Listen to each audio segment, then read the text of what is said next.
El día domingo 16 de noviembre, el pueblo ecuatoriano vivió una jornada memorable.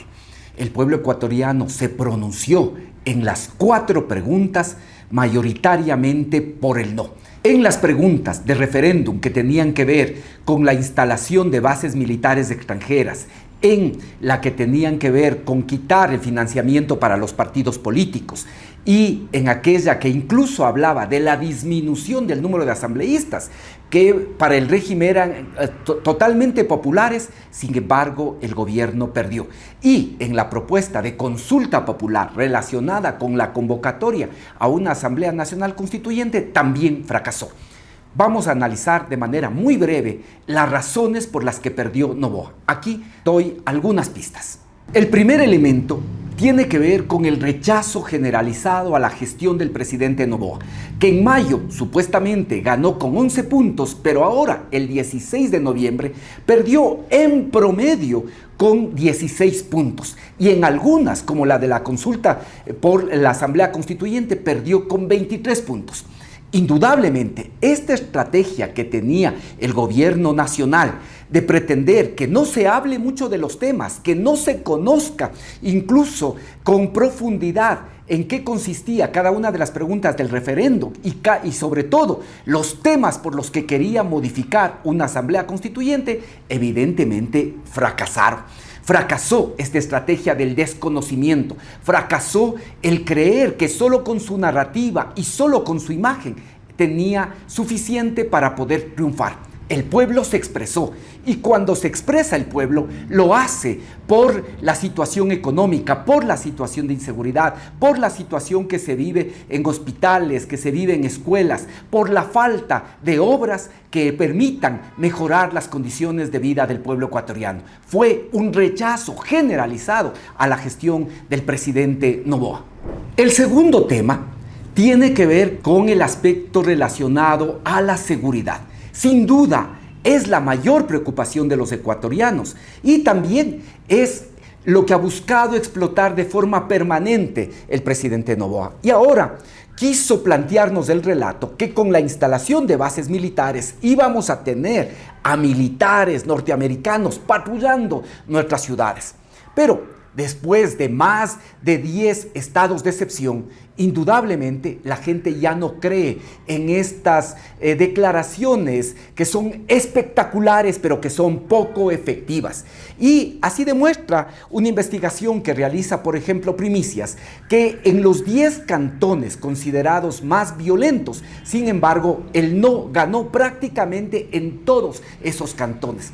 Esto es muy claro. La gente se da cuenta que estas entradas a ciertos cantones que duran como efecto propagandístico muy pocos minutos o muy pocas horas y después salen, ¿sí? No es suficiente para poder efectivamente enfrentar la situación de inseguridad. La gente sabe que no hay un plan de seguridad que tenga ejes claros en prevención, en investigación, en inteligencia, en equipamiento, en el uso de la tecnología, precisamente para alimentar lo que tiene que ver con inteligencia, que es el aspecto central ahora en la lucha contra los grupos de delincuencia transnacional, contra los grupos de delincuencia organizada e incluso contra la delincuencia común. La gente le dijo, ya no nos creemos en esos cuentos y por eso rechazó también la pregunta que tiene que ver con la instalación de bases militares, además de otros aspectos como por ejemplo el que tiene que ver con el tema de la soberanía e incluso el que estas bases militares no dependan de la voluntad del Ecuador, sino de lo que los Estados Unidos buscaba o que le interese hacer en su conflicto geopolítico con Rusia y con China. Un tercer elemento está relacionado con un rechazo muy claro a una política extractivista.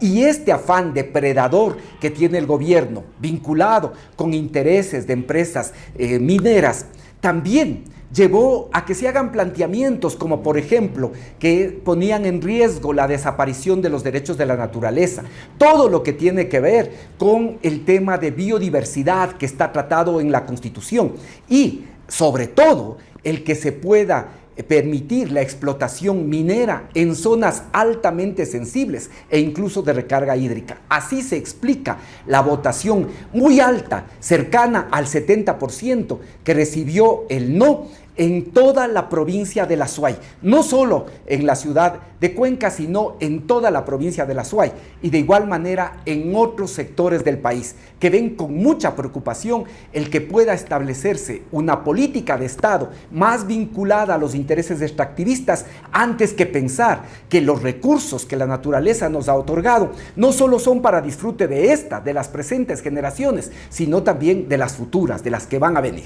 Un cuarto elemento es el relacionado con la memoria que existía de la brutal represión que se presentó en el mes de octubre frente al paro, sobre todo que se generó en el norte de la ciudad de Quito y en la provincia de Imbabura.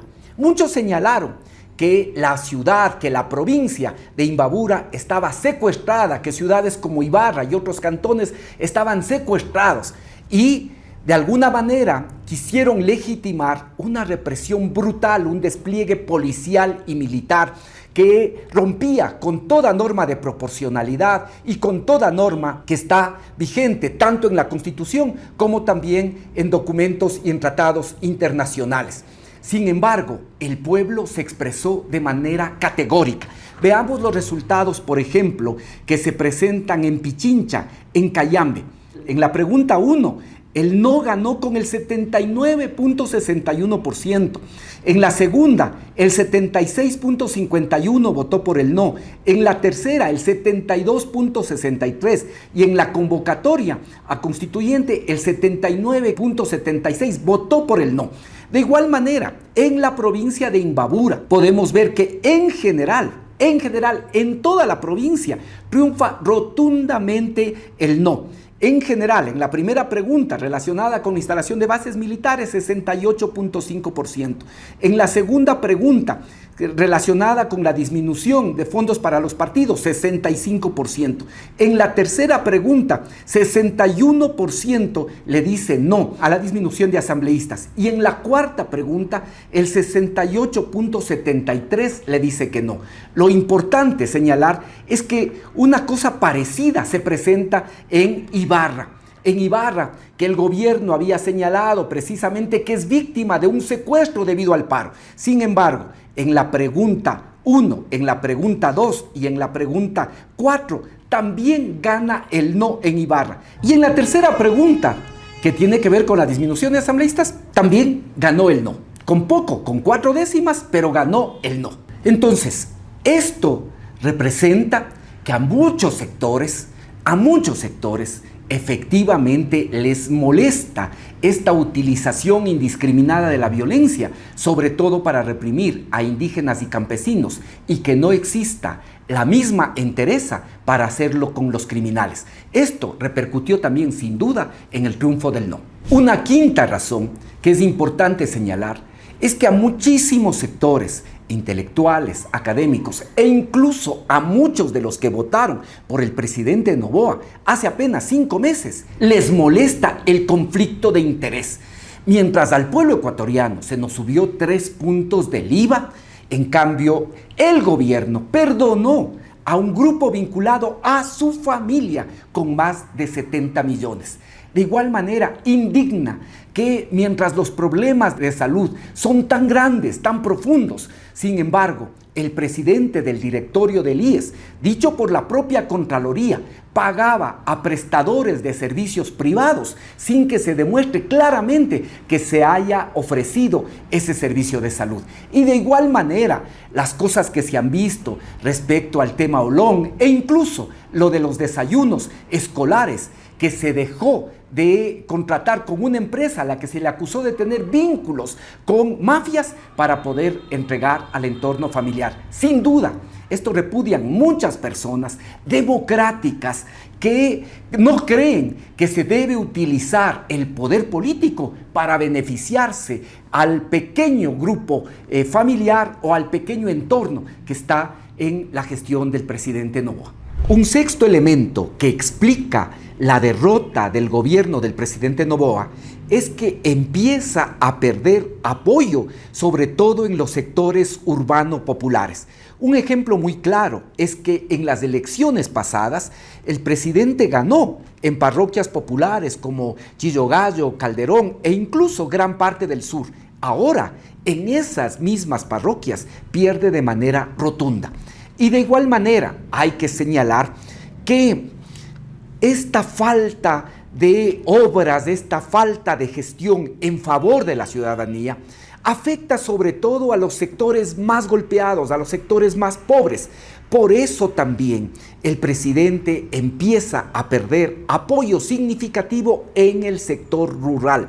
Esto se puede evidenciar claramente, sobre todo en la Sierra Centro, que con la excepción de Tungurahua, en la que vuelve a ganar, sin embargo, en el resto de las provincias de la Sierra Centro, como Cotopaxi, Bolívar, Chimborazo, aunque gana en algunas ciudades como Latacunga y Riobamba, sin embargo pierde de manera estrepitosa en el resto de cantones, con la excepción de Guaranda, que siendo capital de provincia también gana, sobre todo por la importante presencia de comunidades indígenas. En los otros cantones de esas provincias pierde de manera rotunda. Veamos, por ejemplo, en Guamote, en todas las preguntas gana el no, con resultados cercanos al 80%.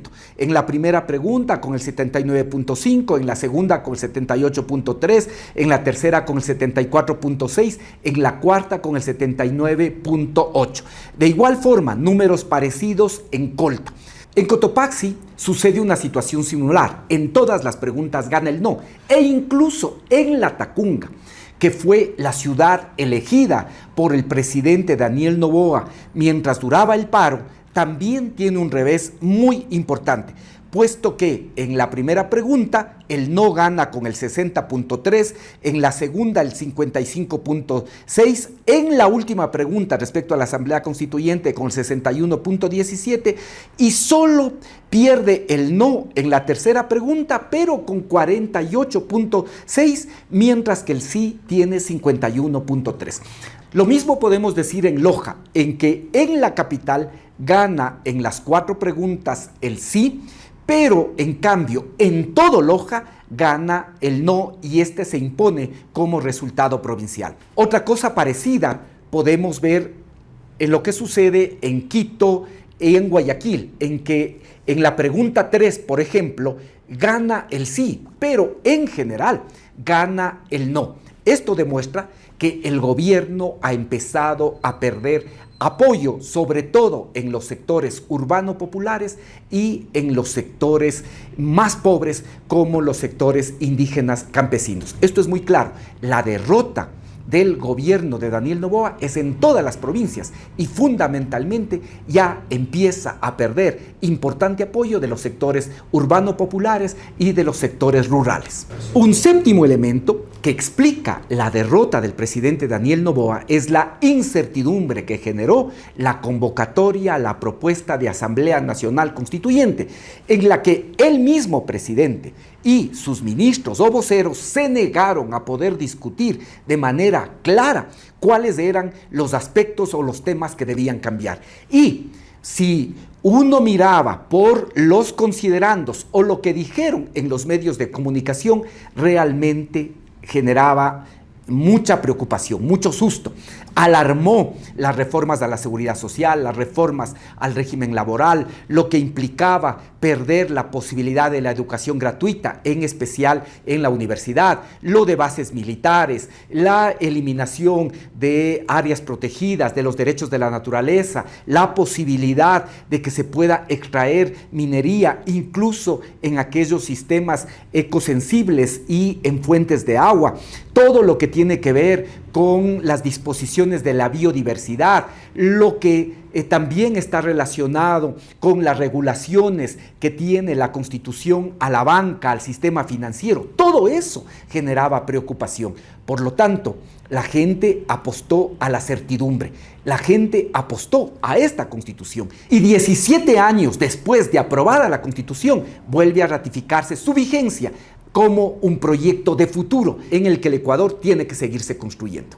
Un octavo punto está relacionado a que las fuerzas que en este momento coincidieron en el no se corresponden con ningún sector político ni con un solo sector social. En las fuerzas que votan por el no están sectores políticos progresistas, están sectores sociales, ambientalistas, de mujeres, pero también muchos empresarios, muchos intelectuales, académicos que están en contra del autoritarismo que ha empujado el presidente Daniel Noboa. Esto es bien importante de resaltar. Si uno mira votaciones cercanas al 80% o en el tema de la constituyente por sobre el 60%, hay que mirar y hay que coincidir que esto refleja también que muchos de los que votaron hace 5 meses por el presidente Daniel Noboa, ahora en cambio le dijeron no. Un noveno aspecto tiene que ver con cómo se manejó la campaña del sí. La arrogancia, la prepotencia, el desperdicio de los recursos del Estado, la entrega de cientos de millones de bonos, parece que también llegaron a un límite. E incluso el que el gobierno haya contado con el apoyo de todas las funciones del Estado, incluyendo la función electoral. Eso, sin duda, a muchas personas que tienen un sentido democrático también molestó. Adicionalmente, creo que un elemento que explica es la saturación que se presentaba en redes sociales. Uno abría las distintas redes y encontraba propaganda por el sí. Esta campaña absolutamente personalista, centrada en la figura del presidente, sin explicaciones, sin argumentos, con la misma prepotencia y el derroche de recursos del Estado y también recursos privados, sin ningún control por parte de los organismos electorales, saturó e indignó a la ciudadanía, que decidió manifestarse claramente por el no. Y el décimo elemento, en cambio, tiene que ver con la fuerza creativa del no. La campaña del no es una campaña en la que participaron distintos actores políticos, distintos sectores, pero muchas voces ciudadanas, preocupados por lo que puede ser el futuro del país. Por lo tanto, fue una campaña descentralizada, una campaña creativa, una campaña con múltiples voces. Y eso precisamente ayudó a generar una reflexión profunda también en el electorado. Me parece que esto nos da algunas pistas respecto de lo que debe ser el futuro del Ecuador. Es fundamental que en este momento podamos tener la mayor unidad al interior del movimiento de quienes somos de la Revolución Ciudadana, pero no basta.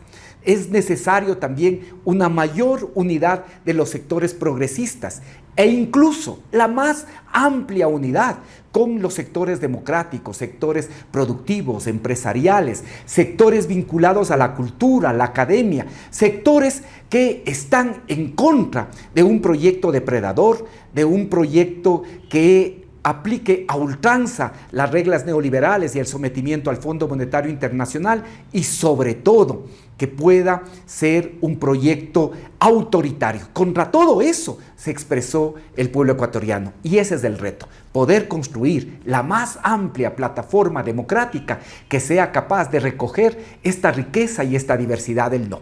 Bueno, aquí son 10 razones, pero ahora quiero leerles qué es lo que ustedes opinan, qué es lo que ustedes dicen, que están de acuerdo, no están de acuerdo. Profundicemos estas reflexiones, apenas estamos empezando. Bueno, les agradezco a todos los que se quedaron hasta este punto. Mi nombre es Virgilio Hernández, como ustedes saben. Les pido que me sigan en las diferentes redes sociales y sobre todo que puedan decirnos cuál es su opinión respecto de este análisis, qué cosas faltarían, qué cosas debemos incluir, qué cosas debemos revisar de manera más profunda.